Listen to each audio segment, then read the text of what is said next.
Salam sejahtera, bersama saya Letnan Jeneral Ismail Maidin dan rakan penyampai saya Kapten Maya Muhammad Tahir dalam rangkuman berita dan informasi di Capsule FM edisi 13 Oktober 2021. Angkatan Pertahanan Awam Malaysia memeriahkan sambutan Hari Sukan Negara dengan menganjurkan senam aerobik mega 2021. Bertempat di Ibu Pejabat Pertahanan Awam Sungai Merap, APM menganjurkan senam aerobik mega pada 8 Oktober yang lepas yang turut disertai Datuk Roslan bin Wahab, Ketua Pesuruhjaya Angkatan Pertahanan Awam Malaysia. Program ini bersempena dengan Hari Sukan Negara yang dilancarkan oleh Kementerian Belia dan Sukan yang diadakan setiap tahun. Istimewanya tahun ini, APM menganjurkan senam aerobik mega yang turut dibuat di APM negeri seluruh negara. Selain senam aerobik, terdapat juga beberapa acara lain yang turut diadakan di peringkat negeri dan daerah sebagai menyokong Hari Sukan Negara dengan menggunakan pakai SOP yang telah ditetapkan. Kegembiraan sebuah keluarga mandi-manda di Pantai Sea Tanjung Gemuk bertukar tragedi pada 6 Oktober yang lepas.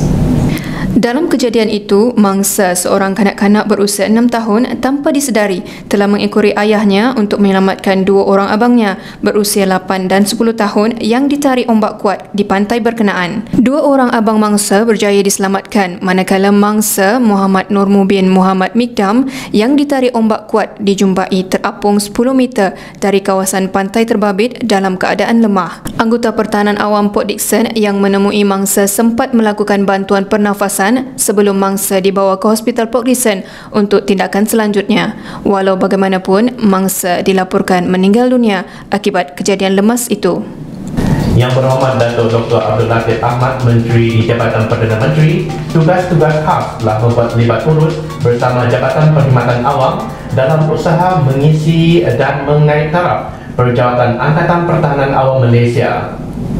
Dalam kenyataannya pada 7 Oktober yang lepas, beliau memaklumkan bahawa perbincangan awal bersama JPA telah dibuat untuk mengisi dan menaik taraf perjawatan sedia ada dalam APM, terutama yang melibatkan daerah-daerah kecil. Buat masa ini, masih terdapat pegawai-pegawai APM yang bertugas di daerah dengan grade 19 dan ini katanya perlu ditambah baik supaya sekurang-kurangnya mereka yang bertugas di daerah dengan grade 29 selain mengisi perjawatan lain dalam APM. Beliau juga memaklumkan akan membuat perbincangan lanjut bersama JPA bagi tujuan tersebut. Pada 7 Oktober yang lepas, seramai 28 orang pegawai dari bahagian pengurusan psikologi Jabatan Perkhidmatan Awam telah menerima watikah pelantikan pegawai bersekutu Angkatan Pertahanan Awam Malaysia. Dalam majlis berkenaan, seramai 22 orang pegawai dari bahagian terbabit telah dipakaikan pangkat dan menerima watikah secara bersemuka, manakala 6 orang lagi pegawai telah dibuat secara dalam talian. Majlis yang diadakan di Akademi Latihan Pertahanan Awam Bangi itu telah dirasmikan oleh Ketua Pesuruhjaya Pertahanan Awam, Datuk Roslan bin Wahab. Pasukan Khas Pertahanan Awam PASPA dibantu unit anjing pengesan APM dan APM Daerah Hilir turun padang dalam operasi mencari dan menyelamat orang hilang di Hilir, Perak pada 9 Oktober yang lepas.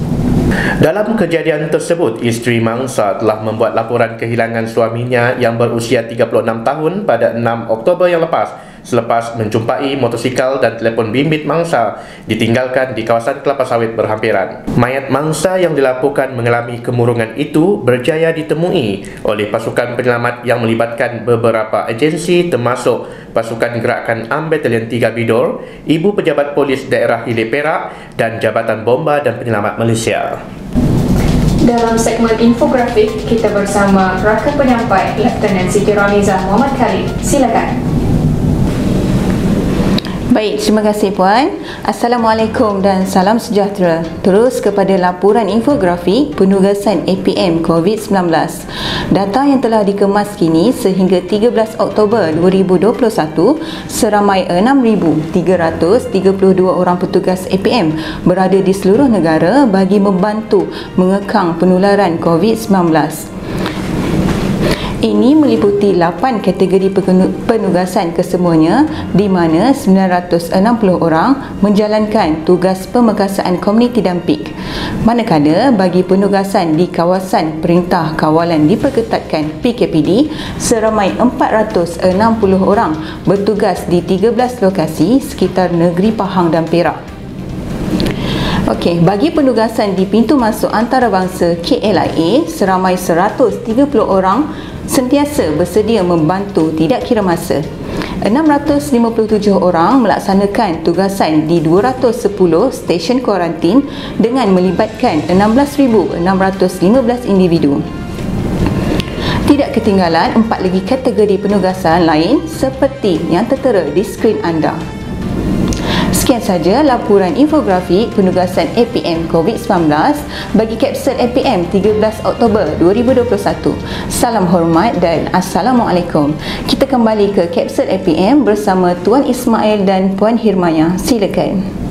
Keluarga Malaysia teruja dengan pengumuman Perdana Menteri yang membenarkan gerakan rentas negeri di seluruh negara bermula 11 Oktober 2021.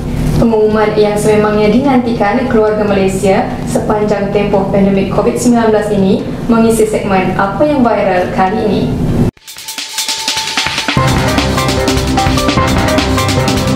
Sekali lagi saya nak maklumkan, saya mengumumkan bahawa rentas negeri dibenarkan oleh pihak kerajaan.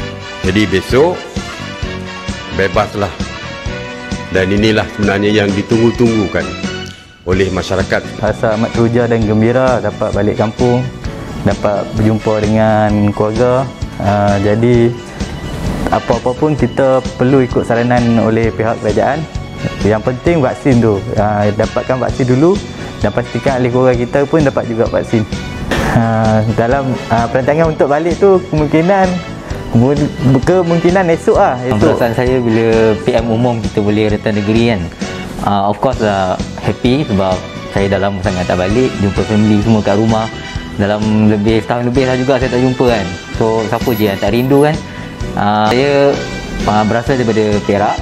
Walaupun perjalanan tak adalah nak kata jauh sangat tu, tak adalah kan. Saya rancang nak balik dalam minggu depan. Saya dah minta cuti dah. Sememangnya pengumuman kebenaran rentas negeri yang dibuat Perdana Menteri mendapat pelbagai reaksi teruja dan gembira keluarga Malaysia setelah hampir 2 tahun bergelut dengan wabak COVID-19.